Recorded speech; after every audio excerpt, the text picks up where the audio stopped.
Францияның Пекин Экспресс телешоуының тағы бір маусымы Қазақстанда түсірілуі мүмкін. Бұл туралы жобаның продюсерлері Бельгияда қазақстандық журналистермен кездесу кезінде мәлімдеді. Еске салсақ, танымал телебағдарламаның 21-ші қысқы маусымы «Мұзды жол» біздің елде түсіріліп, оны 2 айда 3 миллионға жуық адам тамашалаған. Францияның М6 телеарнасында көрсетілген бағдарламадан кейін еуропалықтардың Қазақстанға қызығушылығы артқан.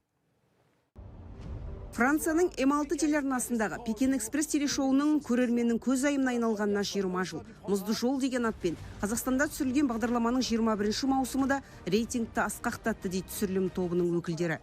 Аптасына бір рет шығатын 2 сағаттық бағдарламаны 2 айда 3 миллионға жуық адам тамашалаған. Швейцарияны шаң қаптыратын шарын шатқалы, Шымбұлақ пен Көлсайдың көркі, Астананың ерекше сәулеті тәнтетпей қоймайды дейді жоба продюсерлері.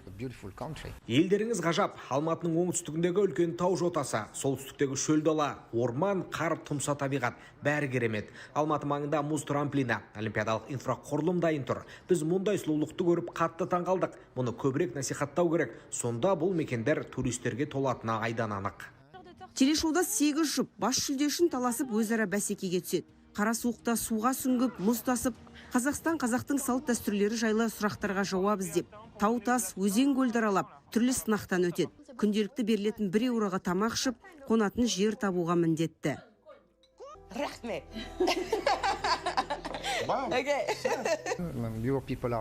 Ел халқы өте қонақжай. Содан болар байқауға қатысушыларда ешқандай проблема болмады. Олар 10-15 минуттың ішінде қаладан, ауылдан болсын жататын жер тауып алатын. Тұрғындар бар тамағын беріп, жақсылап күтті оларды. Бәріміз жылқының етін бірінші рет жеп көрдік. Маған қатты ұнады.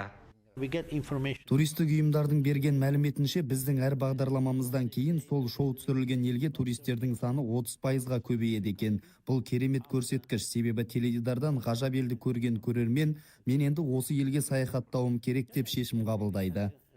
Пекин Экспресспен осы уақытқа дейін әлемнің 55 еліне саяхат жасаған түсірілім тобы Қазақстанда өткізген 2 ай жылы естелікке толы болғанын айтады. Қазақтың бай мәдени мұрасымен танысып, көркем жерлерін асықпай аралау үшін турист ретінде арнайы барамыз деп отыр бәрі. Және болашақта телешоудың тағы бір маусымын біздің елде түсіруден үмітті. Нұрсұлу Қасым, Бауыржан Дүйсенбекұлы, Қазақстан ұлттық телеарнасы, Бельгия.